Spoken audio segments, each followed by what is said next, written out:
जग के स्वामी हवे मोर गुरु बाबा जी, अंतर्ध्यानी हवे मोर घासी बाबा जी। चल चरण में माथे नवाबो मोर गुरु बाबा के ज्ञान गंगा में चलना डुबकी लगाबो। मोर घासी बाबा के ज्ञान गंगा में चलना डुबकी लगाबो। जग के स्वामी हवे मोर गुरु बाबा जी, अंतर्ध्यानी हवे मोर घासी बाबा जी। चलना चरण में माथे नवाबो मोर गुरु बाबा के ज्ञान गंगा में चलना डुबकी लगाबो। मोरी घासी बाबा के ज्ञान गंगा में चलना डुबकी लगाबो।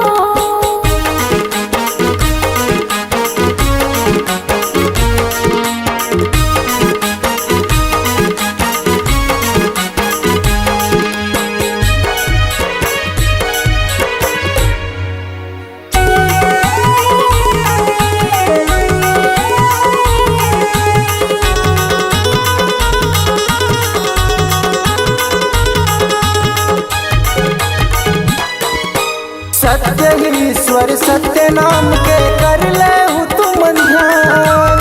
काया माटी के समान है संतो नैया ही कुछ काम। नैया ही कुछु काम रे भैया, नैया ही कुछु काम।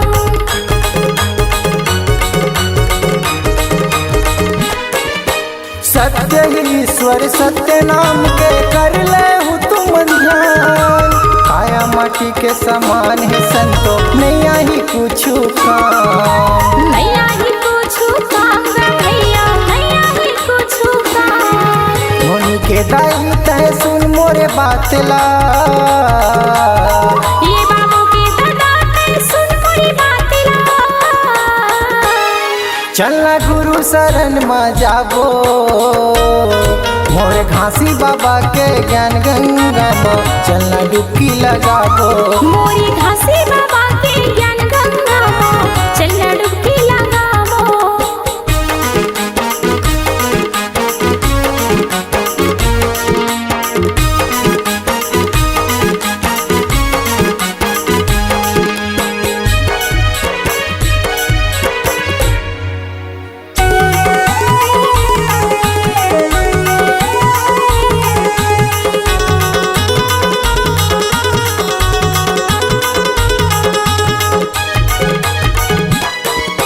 दूर दूर के सब मन के हराते दरस के आस लगा के।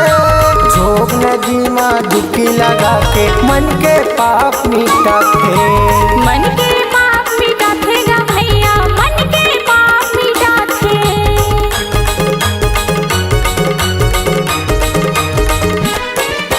दूर दूर के सब मन के हराते दरस के आस लगा के। जोग नदी में डुबकी लगा के मन के पाप मिटा के।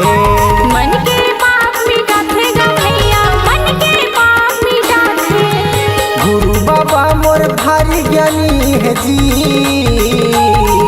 ये घासी बाबा मोरे भारी ज्ञानी है ना। चलना गुरु शरण में जाबो मोर घासी बाबा के ज्ञान गंगा में चलना डुबकी लगाबो। मोरी घासी बाबा के ज्ञान गंगा में चलना डुबकी लगाबो। जग के स्वामी हवे मोर गुरु बाबा जी, अंतर्ध्यानी हवे मोरे घासी बाबा जी। चलना चरण में माथे नवाबो मोरे गुरु बाबा के ज्ञान गंगा में चलना डुबकी लगाबो। मोर साहेब घासी के ज्ञान गंगा में चलना डुबकी लगाबो। मोरे घासी बाबा के ज्ञान गंगा में चलना डुबकी लगाबो। मोर गुरु बाबा के ज्ञान गंगा में चलना डुबकी लगाबो।